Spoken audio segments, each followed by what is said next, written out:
Hello students, welcome back to your own channel CSE Rengedia and I am your English teacher Banerjee Pallavi। जैसे students ने बहुत बार मुझे request किया था कि पर्सनल रिस्पॉन्स पे वीडियो बनाएं। पर्सनल रिस्पॉन्स इसलिए क्योंकि बहुत से लोगों को पता ही नहीं चलता कि क्वेश्चन क्या है और ये पता नहीं चलता कि वो लिखे क्या। जैसे मैंने पहले भी कहा है आपसे कि पर्सनल रिस्पॉन्स आपका अपना रिस्पॉन्स होता है, आपका अपना व्यू, आपका अपना ओपिनियन। तो उसके लिए आपको सिर्फ इतना करना है कि प्रैक्टिस करना है इंग्लिश स्ट्रक्चर करके, सेंटेंस को स्ट्रक्चर कैसे करते हैं, और जो भी आपका ओपिनियन, व्यू, थॉट्स है वो आप किस तरह लिखें वो एक बार लिख लें। फिर भी बहुत सारे बच्चों ने कहा कि आप प्लीज़ एक पर्सनल रिस्पॉन्स में बनाएं ताकि हमको थोड़ा आइडिया आ जाए कि किस तरह किस क्वेश्चन को किस तरह आंसर दिया जाता है। तो अभी हमने सीन पैसेजेस है, जितने भी आपके प्रोज हैं 1.1 से लेके 1.8 तक जितने भी आपके प्रोज है उसके सारे मैंने जितने भी आए हुए हैं या कितने आ सकते हैं उसके ऊपर बनाए हैं। तो पहले हम देखते हैं फर्स्ट वाला जो चैप्टर है आपका एस्ट्रोलॉजर, उस पे बेस्ड क्या क्या आपके क्वेश्चंस प्रोज के पूछे जा सकते हैं। एस्ट्रोलॉजर की जो स्टोरी है तो अब तक आपको पता चल गया होगा, नहीं है तो रीड ज़रूर कीजिए और उस पर देखिए जो मेन पॉइंट्स होते हैं या मेन वर्ड्स होते हैं, जैसे दिन हो गया, डैलिड हो गया, वोसिफरसनेस हो गया, इसके मीनिंग्स को याद करके रखें ताकि वो कभी लैंग्वेज स्टडी में पूछा जाए तो आप उसमें आपको प्रॉब्लम ना हो आंसर देने में। तो फर्स्ट क्वेश्चन जो पीआर का है, पर्सनल रिस्पॉन्स का है आपका, do you think that once can't judge a person by his or her appearance? आपको ऐसा लगता है कि कोई किसी को देख के जज कर सकता है कि वो कौन है या क्या है या कैसा होगा। जजमेंटल जिसको बोलते हैं, बहुत सारे लोग जजमेंटल हो जाते हैं लोगों के अपीयरेंस से। किसी ने छोटे कपड़े पहन लिए तो बोले वो उसका कैरेक्टर पे बात कर लेते हैं हम, किसी ने ज़्यादा मेकअप कर लिया तो उसके कैरेक्टर पे बात कर लेते हैं, या कोई ऐसे ही नॉर्मल कपड़े में आ गया तो समझ जाते हैं कि ये लो स्टेटस का है। पर ऐसा ज़रूरी नहीं होता, क्यों कभी भी किसी को किसी के कपड़ों से या किसी के अपीयरेंस से जज नहीं करना चाहिए। बट ओपिनियन सबके अलग होते हैं, तो हम यहाँ देखते हैं क्या ओपिनियन है। Do you think that one can't जज अ पर्सन बाय हिज और हर अपीयरेंस? आपको ऐसा लगता है कि कोई किसी के अपीयरेंस से जज नहीं कर सकता? ठीक, मेरे ओपिनियन में यस, नहीं कर सकता। ये बाय मिस्टेक हो गया। I agree that one should not form an opinion of someone purely based on what appears on the surface। यानी मेरे राय में ऐसा है कि कोई भी किसी को अपीयरेंस पे जज ना करे। Upon a closer look, the person may turn out to be much more meritorious than appearance suggests। यानी आप अगर उनके साथ थोड़े दिन बिताए या उनसे बातचीत करें, 2-5 मिनट, 10 मिनट, 1 घंटा जो भी है, तब आपको शायद पता चले कि जो आपकी राय थी उनके बारे में पूरा ही यू टर्न ले रहा है, यानी पूरा ही उल्टा है। अगर आप उस पर्सन के बारे में अच्छा नहीं सोच रहे थे और बोले यार ये तो बहुत नॉलेजेबल है, या फिर ये तो इसके पास बैठना यानी बहुत अच्छी बात होगी, हमारे पास तो हमारा टाइम वेस्ट नहीं हुआ, हमारा गुड टाइम हुआ, हमने अपना टाइम बहुत अच्छे से स्पेंड किया और बहुत सारे नॉलेज भी गेन की। ये बात होती है कभी कभार। On the contrary, someone look very virtuous outside may not prove worthy of the expectation upon a deeper analysis। दूसरे हाथ में ऐसा होगा कि आप किसी को सोच रहे हो वाह ये तो बहुत इंटेलिजेंट है, या इंटेलिजेंट इसकी तो बहुत सारी चीज़ें मैच करती है, अच्छा ब्रांड लेके घूम रहे हैं, या फिर बहुत शोई टाइप है, बट फिर भी आपको ऐसा लगता है नहीं ये बहुत नॉलेजेबल होंगे, या इनके पास नॉलेज का भंडार होगा, या ये ऐसे एक बहुत गुड बिहेवियर पर्सन हो गए। बट विपरीत हो जाता है, इसका उल्टा हो जाता है। कभी कभार हम जो सोचते हैं कि वो सही है वो गलत होता है, और जो गलत है वो सही होता है। सो हमको अपीयरेंस के ऊपर किसी को भी जज नहीं करना चाहिए। This wisdom is aptly captured the popular proverb don't जज a book by its cover. तो ये बोला जाता है कि जो कहावत है कि किसी को देखकर उसके अपनी राय नहीं बनानी चाहिए। सो डोंट जज the book by its cover, यानी बुक का जो कवर होता है कभी कभी कुछ और होता है, और जब आप बुक खोलते हैं तो देखा जाए कि उसकी स्टोरीज कुछ और होती है। ठीक है, I hope you understood this. Let's go to the second question. In your opinion is astrology a true science? आपकी राय में आपको लगता है कि एस्ट्रोलॉजी है जो भविष्य करते हैं, जो भविष्यवाणी बोलते हैं, वो एक ट्रू साइंस है? In my opinion astrology is not a science. There is no scientific evidence to prove the influence of stars and other heavenly bodies on one's personality and future. It is merely orthodox belief system based on superstition. ये मेरी राय है. मेरी राय में मुझे नहीं लगता कि जो स्टार्स है, गैलेक्सी में जो स्टार्स है, सितारे जो है, उसके ब्रह्मांड में जो है, उसके बेसिस पे किसी की फ्यूचर प्रेडिक्ट की जाती है. किसी की फ्यूचर प्रेडिक्शन कब करते हैं? जब उसके हार्डवर्क देख के. आप अगर हार्ड वर्क कर रहे हो तो उसका जो रिजल्ट आता है वो आपका फ्यूचर प्रेडिक्ट करता है. फ्यूचर प्रेडिक्ट स्टार्स यहाँ से वहाँ जाने से नहीं होता. अगर ऐसे ही होता तो सारे बच्चे जो एक ही डेट में पैदा हुए या एक ही टाइम पे पैदा हुए, सबके फ्यूचर सेम होने चाहिए थे. फिर अलग अलग क्यों होते हैं? ये मेरी राय है. आपकी राय क्या है वो आप बिल्कुल लिख सकते हैं. तो यहाँ पे मैंने इस तरह लिखा है कि मेरी राय में एस्ट्रोलॉजी साइंस नहीं है. There is no scientific evidence. कोई भी साइंटिफिक एविडेंस नहीं है जो प्रूव करता है कि स्टार्स और जो हेवनली बॉडीज़ है वो किसी की पर्सनालिटी के या किसी के फ्यूचर को दर्शाता है. It is merely Orthodox. ये एक ऑर्थोडॉक्स सोच है, बिलीफ है, सिस्टम और सुपरस्टिशन, अंधविश्वास है. Right. In your opinion it is it appropriate to force someone to accept a challenge against his or her wish? Question पूछ रहा है आपको कि आपकी राय में आपको लगता है कि किसी को ज़बरदस्ती करना चाहिए कि ये चैलेंज आप लो, ये एक्सेप्ट ही करो, जबकि उसको वो करना नहीं है. जैसे कभी कभार क्या होता है कि कुछ बच्चों को कॉमर्स पसंद है तो माँ बाप चाहते हैं कि वो साइंस कर ले, या फिर कुछ बच्चे फुटबॉल में जाना चाहते हैं लेकिन दोस्तों को देख के वो उनके प्रेशर में आके या पीर प्रेशर में आके कुछ और में चले जाते हैं. बहुत सारी चीज़ें ऐसी होती है कि लोगों को फोर्स किया जाता है. तो आपको ऐसा लगता है कि लोगों को अपनी राय या अपने जो ओपिनियन से फोर्स करना चाहिए या अपने चैलेंजेस उनको बोलना चाहिए कि भाई तुम भी करो, मैंने किया है तो? मेरी राय में in my opinion it is not at all appropriate. मुझे लगता है कि ये बिल्कुल गलत है to impose a challenge on someone. किसी पे अपने चैलेंज पर आपने किया है तो उनको करना है, ऐसा नहीं करना चाहिए. A challenge should be entered with mutual consent of those involved and not by bullying tactics. किसी को बुली करके चैलेंज को एक्सेप्ट नहीं कराना चाहिए.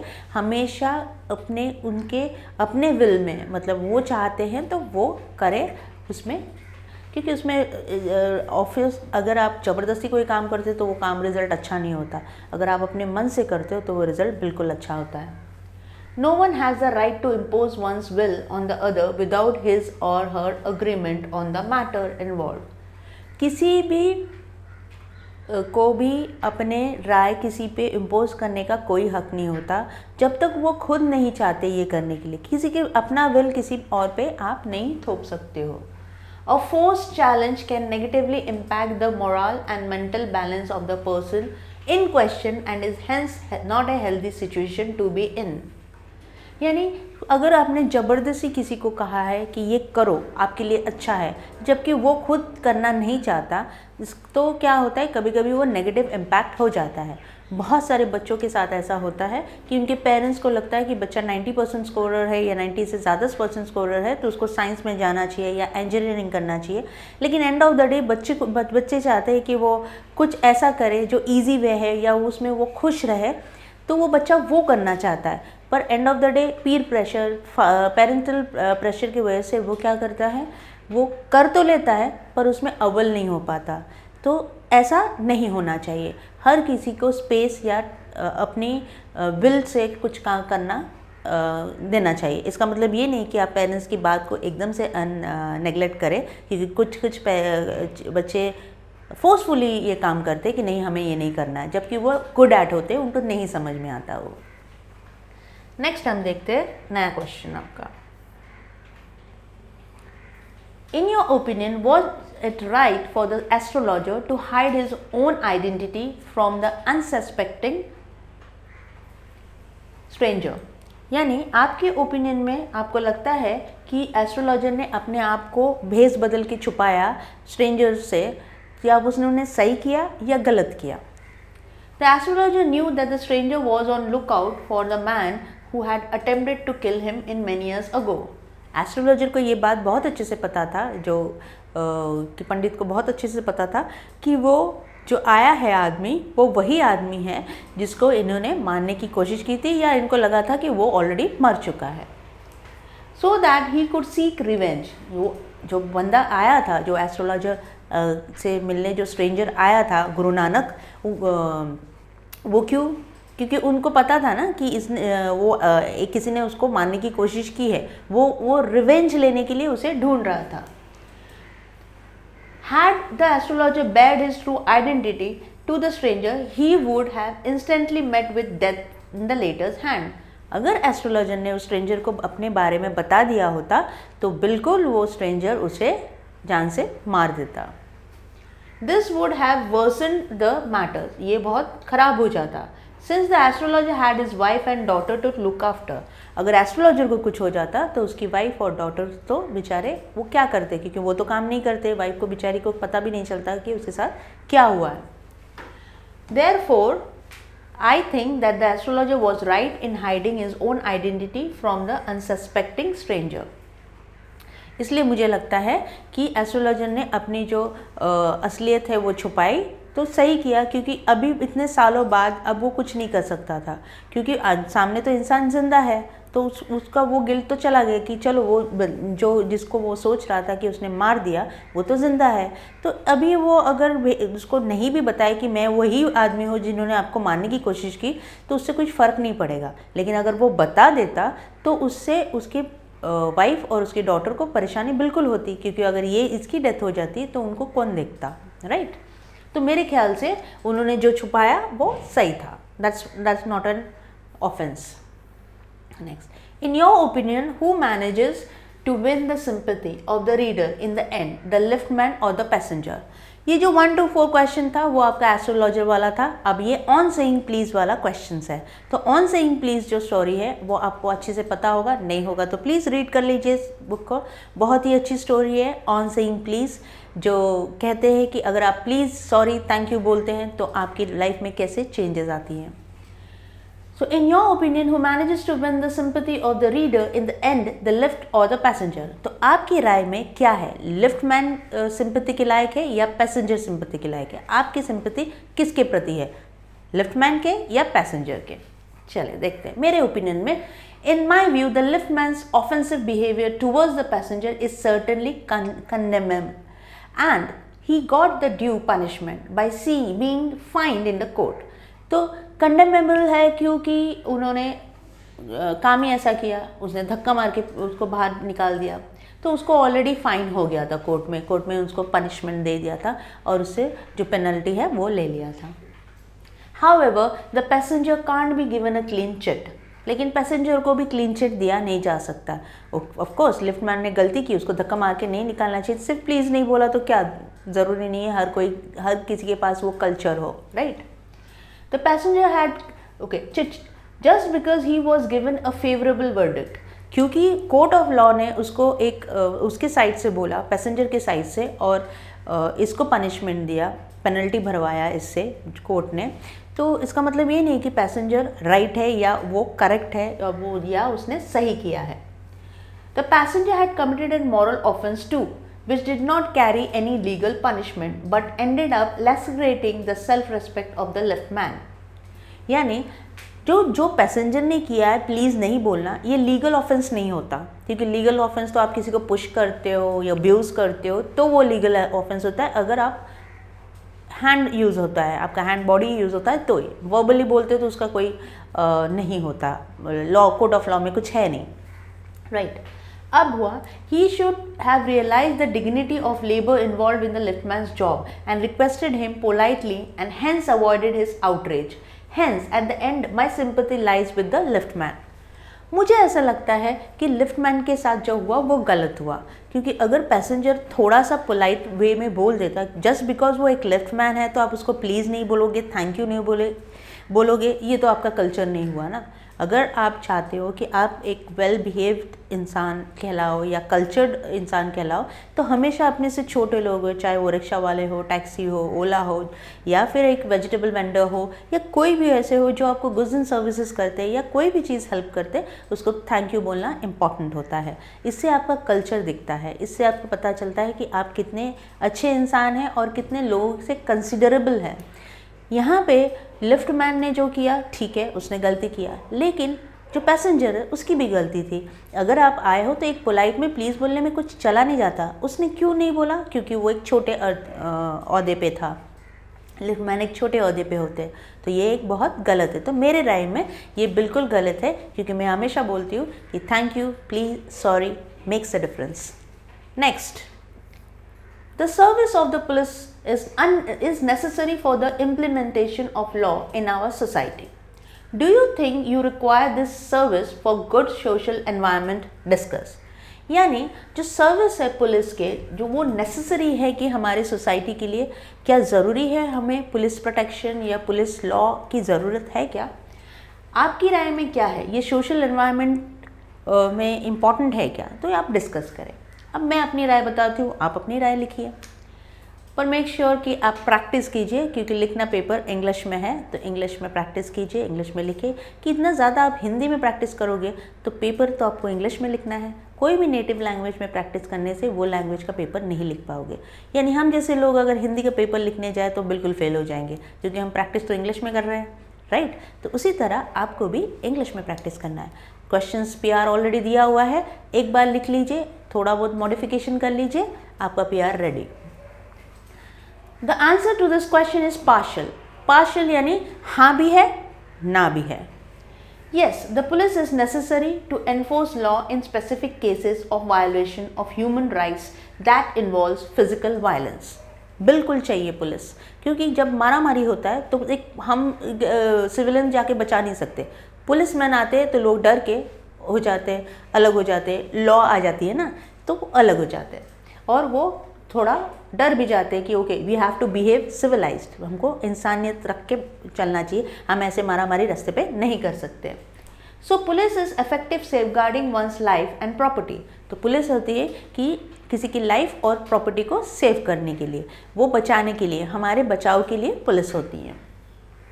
However, police can't enforce civility. लेकिन जो सिविलिटी मतलब होता है जो आपके कल्चर, यानी जैसे बिहेवियर ऑफ इंसान के जैसा बिहेव करना, जंगली जानवरों जैसे लोग बिहेव करते हैं ना, कभी कभी गाली गलौज करेंगे, मारा मारी करेंगे, अनकुद बिहेवियर करेंगे, कोई बिहेवियर का कोई मतलब बेसलेस है, मतलब कुछ है ही नहीं, उनको पता ही नहीं कि कैसे कल्चर्ड रहना चाहिए, उसको बोलते हैं सिविलिटी। अनसिविलाइज लोग बोलते हैं जो उनको कल्चर नहीं होता। As law doesn't consider hurting one's feelings as grounds for compensation.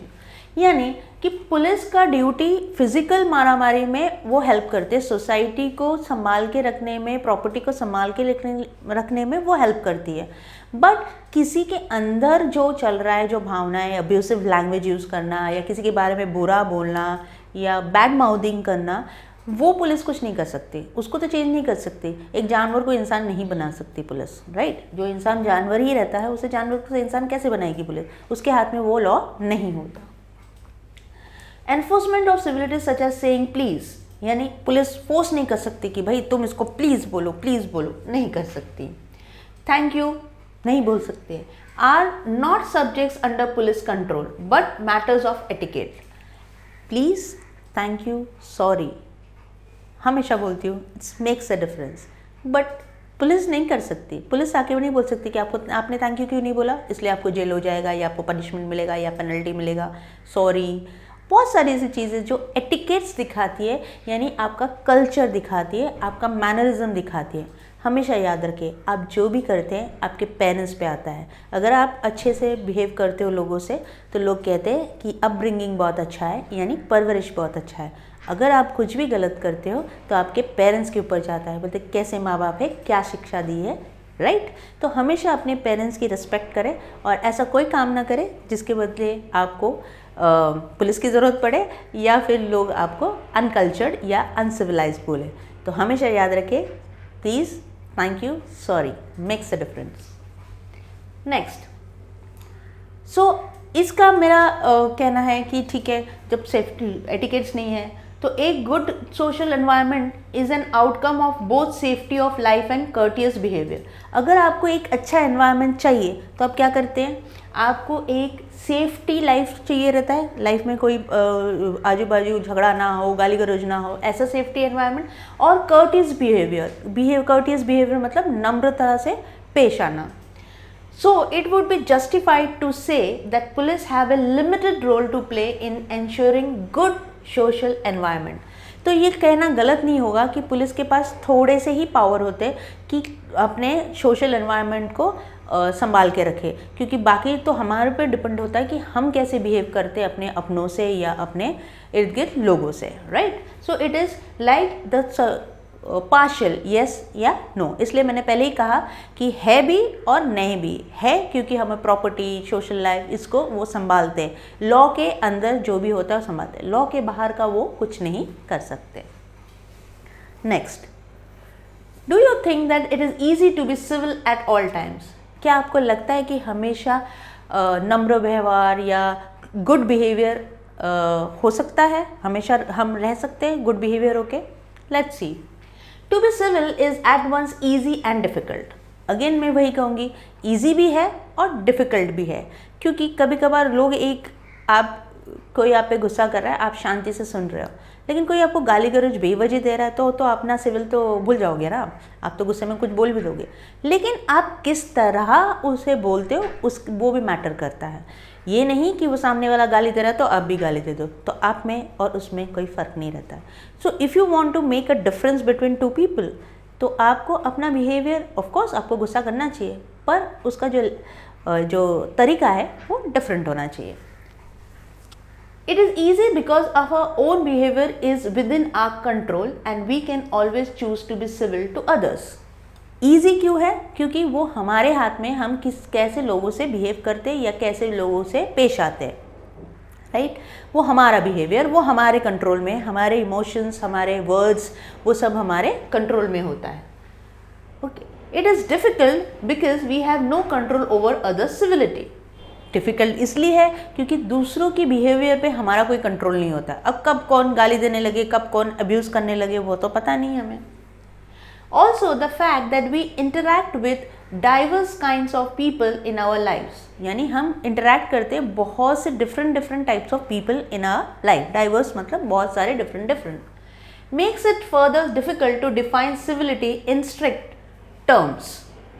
तो हम ये पता नहीं कर सकते कि एक्चुअल सिविलिटी क्या होता है। नम्र व्यवहार होता है या हाँ शांत रह के गुस्से में बात ही नहीं करना होता है, या कोई गाली दे रहा है तो सुन ही लेना होता है, ये सिविलिटी होता है। या सिविलिटी वो होता है कि जब ज़रूरत है तभी अपना आवाज़ उठाएं। What is polite to one might be rude to other. कभी कभार क्या होता है, आप गुस्से, कोई सामने वाला गुस्सा कर रहा है और आप कुछ जवाब नहीं दे रहे हो, आप शांति बैठे हो, तो सामने वाले को लगता है कि ये बहुत रूड है, इसको कुछ फ़र्क ही नहीं पड़ रहा है, राइट। तो किसी के लिए शांत रहना रूडनेस हो सकता है और किसी के लिए शांत रहना अच्छा बिहेवियर भी हो सकता है। Based on the particular context, depend करता है क्या सिचुएशन है। That is why the best way out is to take care that our behaviour और manner doesn't hurt anyone and just spreads joy among the people around us. इसी वजह से आप ऐसे बिहेव करें जो आपको भी खुशी दे और आपके इर्द गिर्द जो लोग हैं उनको भी खुशी दे। इसलिए कहते हैं ना कि जब भी आप किसी से मिले तो इतने अच्छे से मिले, इतने अच्छा अपना प्रेजेंटेशन दे, इतना अच्छा अपीयरेंस हो आपका, कि अपीयरेंस का मतलब ये नहीं है यहाँ पे कि कपड़े अच्छे हो, appearance in the way you talk, ताकि जब आप जाए तब लोग आपको याद रखें कि ओके ठीक है हम मिले थे। आपके एक पोम सेक्शन में है ना कि आपने आज कोई अच्छा काम किया है, कोई आपको कोई याद कर रहा है कि नहीं कर रहा है, वो होना ज़रूरी है, ठीक है। सो ये मेरा ओपिनियन था, आप अपना ओपिनियन बिल्कुल लिख सकते हैं। नेक्स्ट वाला देखते हैं।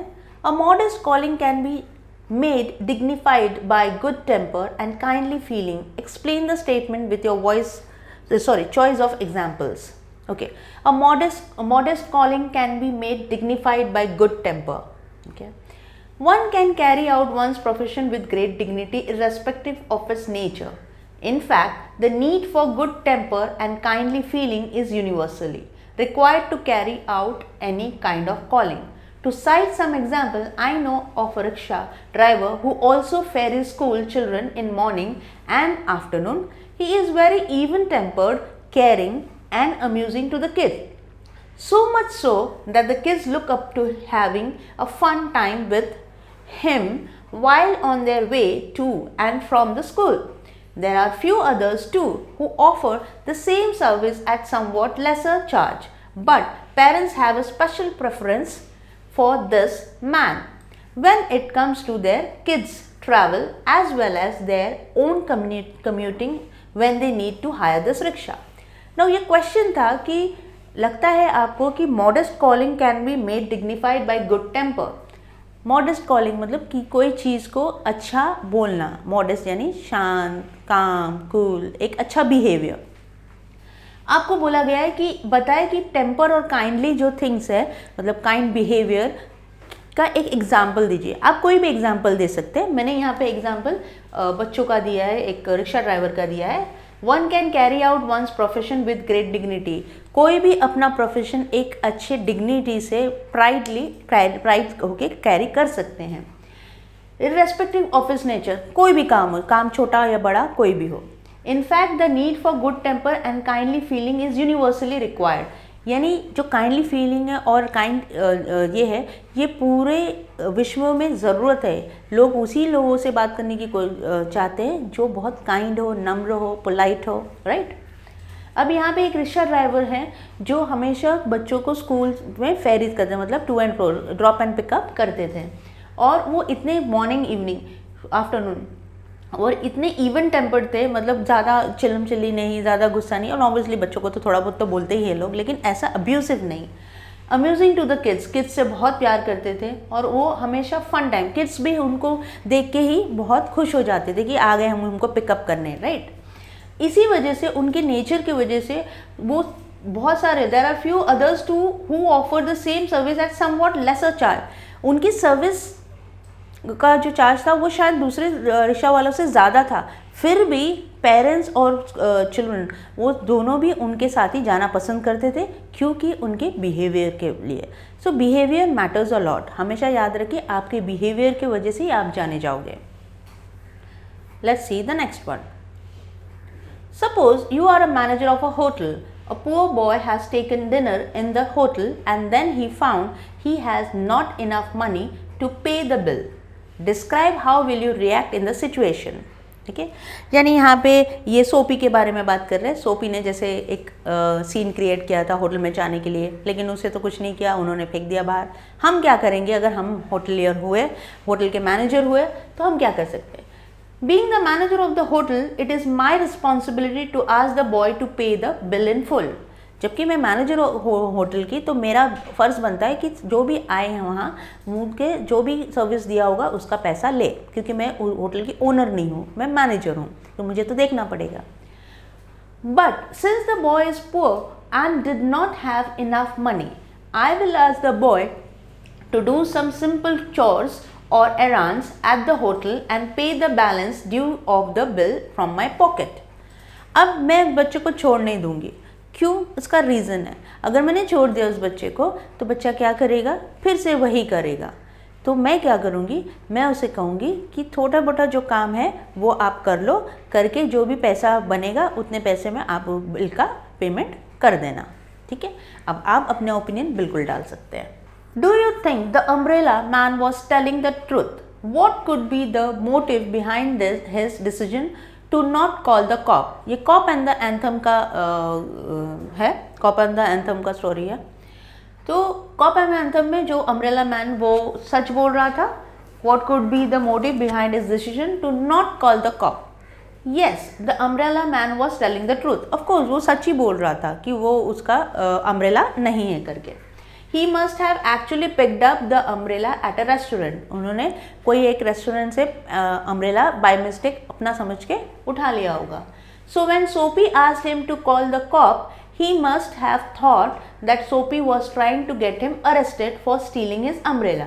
तो जैसे सोपी ने कहा कि चलो मैं पुलिस को बुलाता हूँ, तो उसे लगा कि सच में ये पुलिस को बुलाएगा ये बोलने के लिए कि मेरा अम्ब्रेला इस बंदे ने चोरी की थी. इसी वजह से वो पुलिस आने के लिए मना कर रहा था. The man did not want to make a scene and therefore decided not to call the police. तो इंसान अच्छा होगा, इसी वजह से वो बोला कि मुझे कोई सीन नहीं क्रिएट करना है, इसी वजह से ये आपका अम्ब्रेला आप ले लो करके।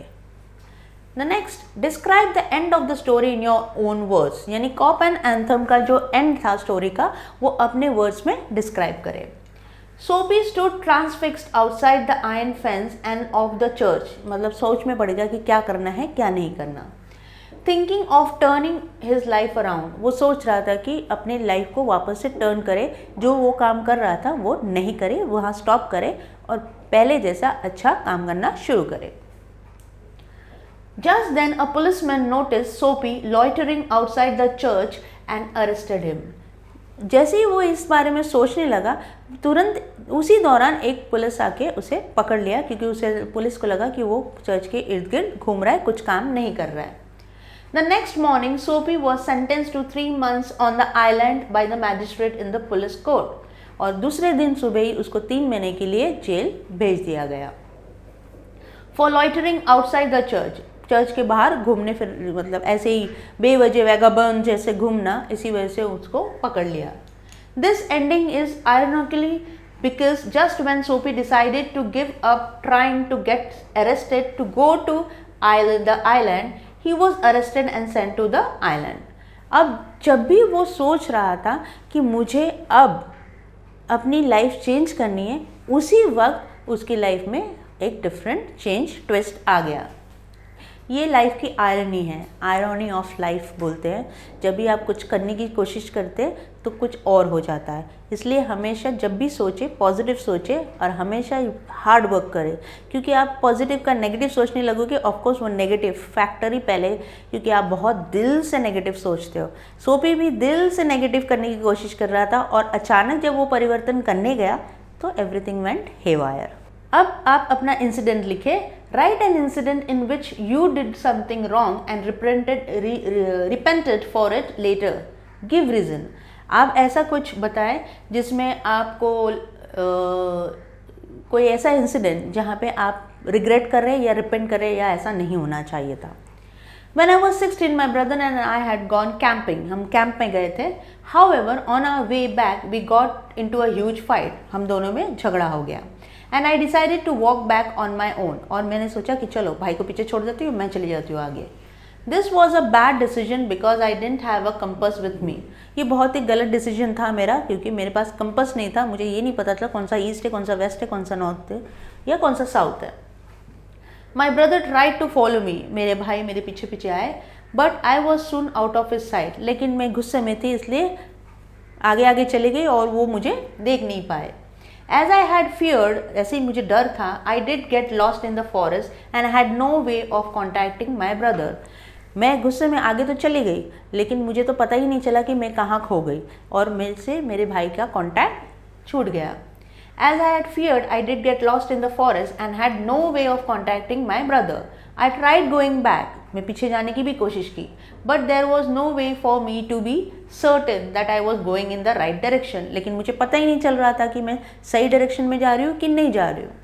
So I decided to take shelter under a huge tree and hope that my brother would find me. इसलिए मैंने डिसाइड कर लिया कि मैं एक बड़े से झाड़ के नीचे खड़ी हो जाती हूँ, शायद मेरे भाई मुझे ढूंढते ढूंढते आ जाए। Thankfully, my brother found me by that evening and we went home together.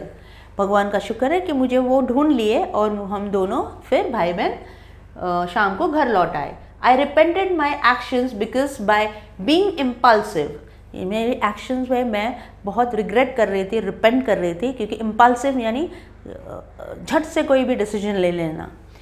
I had not just lost my way but had also caused trouble for my brother.